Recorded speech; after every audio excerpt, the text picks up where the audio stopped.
नमस्कार दोस्तों चुनाव का मौसम आते ही माहौल में सरगर्मी बढ़ जाती है। नेताओं की बाढ़ सी आ जाती है। जनता का भाव 5 सालों बाद अचानक बढ़ जाता है। यही वह समय होता है जब नेता के चेहरे पर आवश्यकता से अधिक विनम्रता दिखती है और जनता के चेहरे पर उहापोह नजर आता है। नेता वोट के अधिकार को आदर देने लगते हैं और जनता वोट के अधिकार पर थोड़ा गुमान करने लगती है। हर जनता के अपनी पसंद का नेता होता है, अपना मुद्दा होता है, अपना मतलब होता है। कुछ जनता सोई हुई होती है, कुछ जागी हुई होती है, तो कुछ अर्ध निद्रा में होती है। रंग रंग की जनता होती है और रंग रंग के नेता भी होते हैं। जागरूक जनता नेता के भाषण की बरसात में अपना भविष्य, कल्याण और विकास की तलाश करती है, तो सोई हुई जनता भाषण के तेज प्रवाह में बह जाती है। दोस्तों, ऐसे नेताओं की भी कमी नहीं है जो जमीन से जुड़े होते हैं, जनता के सुख दुख में साथ होते हैं, उसकी आकांक्षाओं, आवश्यकताओं, समस्याओं, सुरक्षा, विकास और बुनियादी सवालों को हल करने की गहरी इच्छा रखते हैं।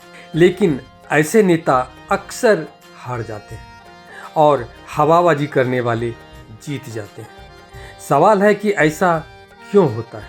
इसका जवाब है कि ऐसा शिक्षा, जागरूकता और सही मानसिकता के अभाव के कारण होता है। चतुर नेता जनता की भावनात्मक और वैचारिक कमजोरी, उसकी अज्ञानता, संकीर्णता, सुसुप्ति, अंधभक्ति और भ्रांत धारणा को गहराई से समझता है और उसका भरपूर फायदा उठाकर चुनाव जीत जाता है।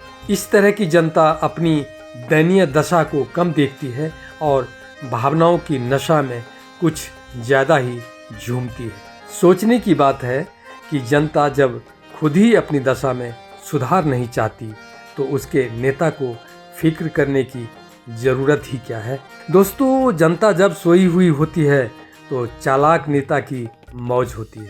उसका अंध समर्थन कभी कभी उसके नेता को तानाशाह भी बना देता है। कुछ लोगों को तानाशाही इतनी पसंद आती है कि उसको कायम रखने के लिए वे किसी भी तरह की तकलीफ उठाने और खुद को बर्बाद कर देने के लिए भी तैयार रहते हैं। ऐसी ही धारणा को मानसिक गुलामी कहते हैं। दोस्तों, जिसको अंधेरा ही पसंद आता है उसके लिए कोई दिया जलाने की कोशिश क्यों करेगा?